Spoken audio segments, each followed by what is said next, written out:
बिस्मिल्लाहिर्रहमानिर्रहीम। अस्सलाम वालेकुम। आज की वीडियो में हम मॉड्यूल 96 से लेकर 100 तक डिस्कस करेंगे। सबसे पहले हम एग्जांपल ऑफ वर्क डन देख लेते हैं। तो यहाँ पे हमारे पास एक एग्जांपल है जिसमें हमने वर्क डन फाइंड करना है और हमारे पास आर यानी कि पोजीशन वेक्टर गिवन है और हमारे पास फोर्स भी गिवन है। तो आपको पता है डब्ल्यू किसके इक्वल होता है, W is equal to F dot R होता है, या इंटीग्रेट करें तो एफ डॉट इंटेग्रल होता है, लिमिट होती है, और एफ डॉट टी आर होता है। लेकिन यहाँ पे एफ डॉट आर फाइंड करना है सिंपली, यानी कि डॉट प्रोडक्ट लेना है और एफ भी गिवन है आर भी गिवन है। तो जस्ट सिंपल आपने एफ की जगह पे एफ की वैल्यू और डॉट आर की वैल्यू, तो डॉट में क्या होता है, आई डॉट आई जो होता है हमारे पास 1 होता है, I dot I is equal to 1 होता है, जे डॉट जे भी 1 होता है, के डॉट के भी 1 होता है। तो यहाँ पे जहाँ पे भी मल्टीप्लाई करेंगे आई डॉट आई होगा ना, उनको हम 1 लिख देंगे, और जहाँ पे आई डॉट जे या जे डॉट के बनेगा उसको हम 0 कर देंगे सारे को। तो उस हिसाब से फिर हमारे पास क्या हो जाएगा, यहाँ पे 2i 8i, तो 8 टू ज़ार 16 और आई 1 हो जाएगा, तो 16 मल्टीप्लाई बाय 1 हो जाएगा, 16 हो जाएगा। इसी तरह आपने वर्क डन फाइंड आउट कर लेना है, और वर्क का यूनिट आपको पता है जूल होता है, 7 जूल लिख देना है।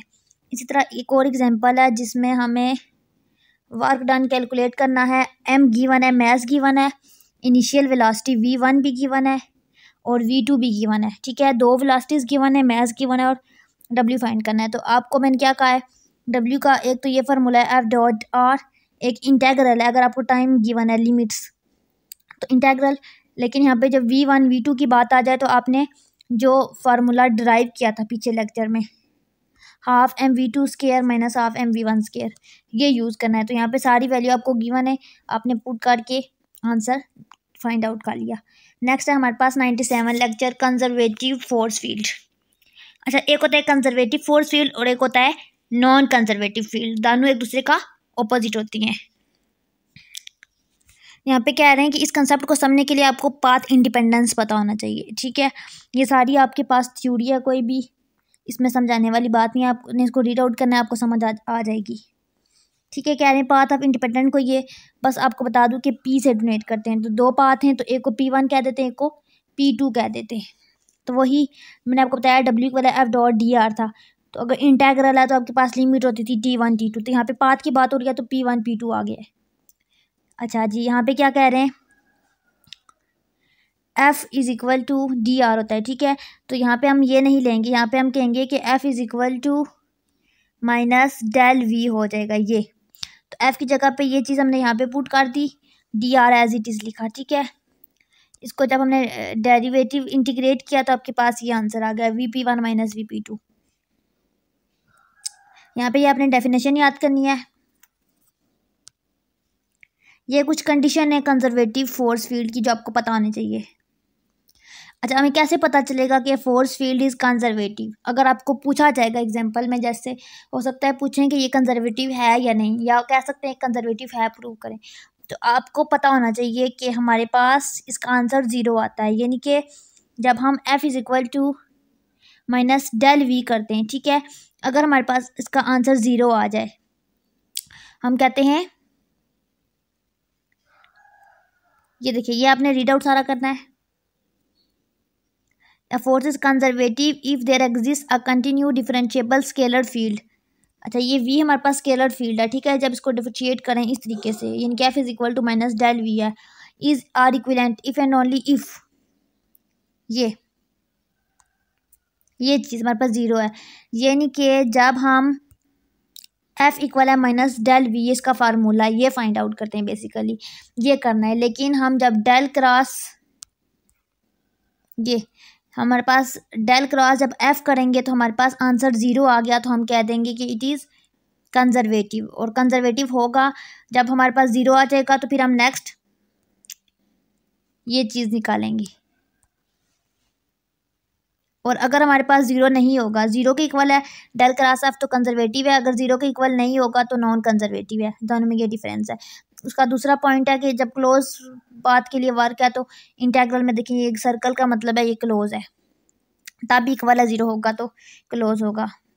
तो जो टोटल वर्क डन होगा ना, डब्ल्यू आल जो होगा ना, वो भी हमारे पास 0 ही होगा। अच्छा, कंजर्वेटिव फोर्स की हमें कुछ एग्जांपल गिवन है, वो आपने करनी है। यहाँ पे देख लेते हैं। ये हमें एक फोर्स गिवन है और कहा गया है कि प्रूव करें कंजर्वेटिव है। तो मैंने आपको क्या कहा है, सबसे पहले तो आपके पास कर्ल ज़ीरो हो, यानी कि डेल क्रॉस एफ हमारे पास ज़ीरो हो।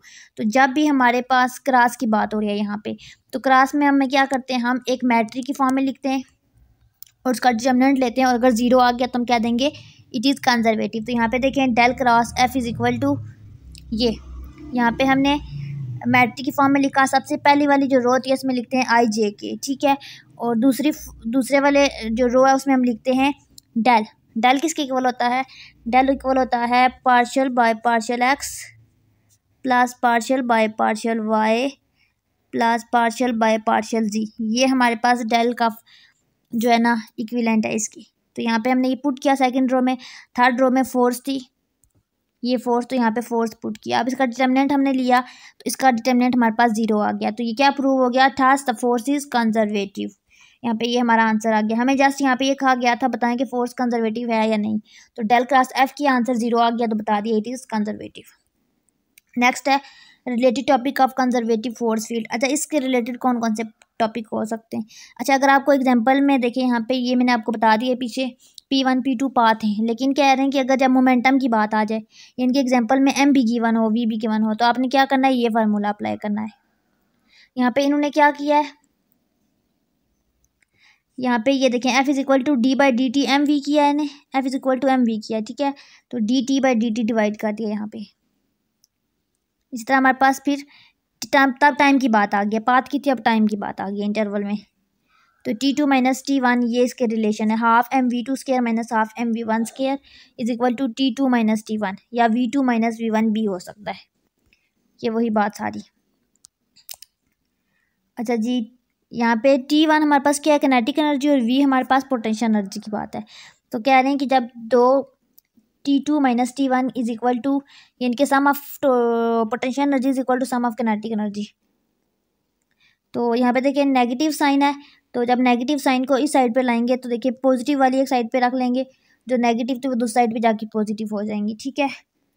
और हमारे पास ओवरऑल जो फॉर्म आई एनर्जी की फॉर्म में, वो क्या आ गई, half M V square plus V, ये ठीक है, ये एनर्जी की डेफिनेशन है। Energy is equal to T plus V, और हम कह सकते हैं half M V square plus V, ठीक है। ये सब इसकी कन्वेंशन है, इसकी एनर्जी की इस तरह भी कन्वेंशन हो सकती है, ये सारा आपने रीड आउट करना है।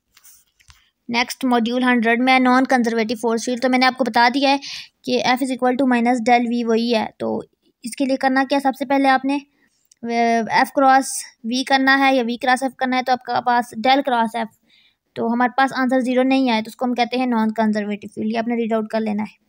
क्लोज पाथ के लिए बात हो रही है, तो आपने ये फार्मूला लगाना है। यहाँ पे देखें work energy related and non conservative force,